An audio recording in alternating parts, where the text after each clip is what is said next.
بسم الله الرحمن الرحيم.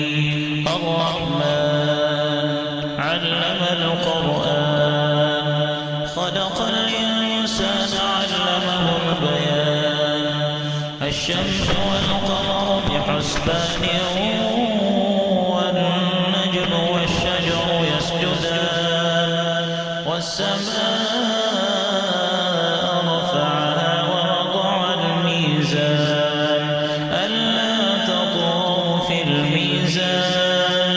وأقيموا الوزن بالقسط ولا تخسروا الميزان.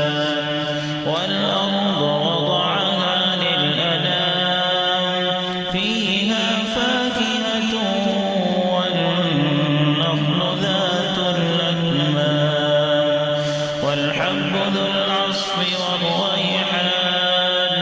فبأي آلاء ربكما